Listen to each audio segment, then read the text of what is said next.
नावाचा मानवरूपी परमेश्वर अवतरला आणि आपल्या अक्कलकोट येथील वास्तव्यादरम्यान त्यांनी सकल जनमानवास कर्म, भक्ती आणि मोक्षाचा मार्ग दाखवला।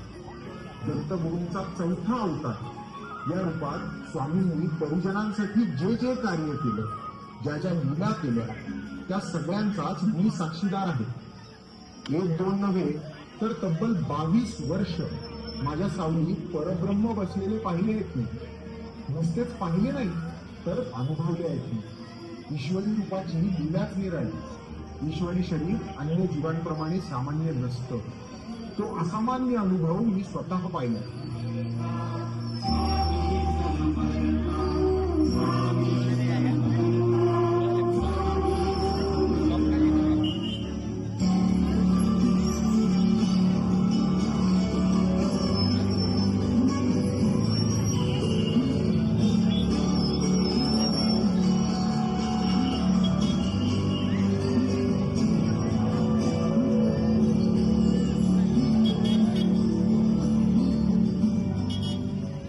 देवा, तू झाडामधला देव आहे। तू आतापर्यंत काही कमी पडू दिलं नाही। मला माफ कर, मी माफी मागतो तुझी। आणि हो, याच्या बस्तरवादी तुला सोजी आणि दैवात झालं, मला माफ कर। झाडासमोर हात जोडून लाकूड तोड्या झाडाच्या पांद्या तोडायला झाडावर चढतो। झाडाच्या पांद्या तोडत असताना लाकूड तोड्याची कुऱ्हाड अचानक झाडावर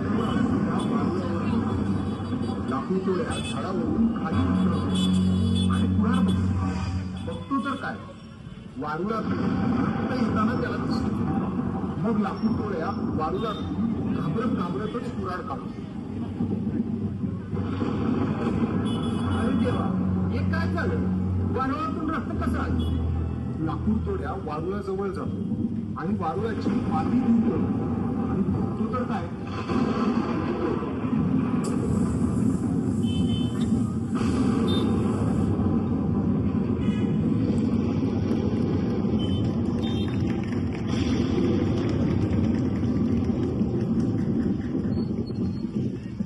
वारुळातून एक दिव्य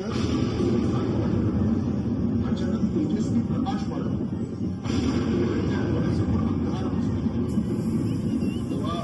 डोळे उघड, पापण्या जर झालंय, काहीच दिसत नाही। अगदी सगळीकडं काळ। नंतर स्वामी उजवा हात वर करतात आणि तेजस्वी प्रकाश कमी होऊ लागतो।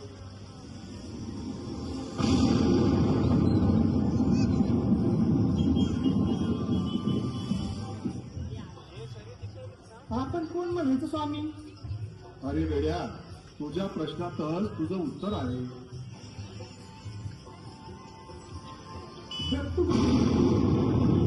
आम्हीच आहोत, आम्हीच होतो श्रीपाद श्रीवल्ल, आम्हीच होतो नरसिंह सरस्वती आणि आम्हीच आहोत स्वामी समर्थ। सगळी ओळख पडली, स्वामी सगळी ओळख पडली।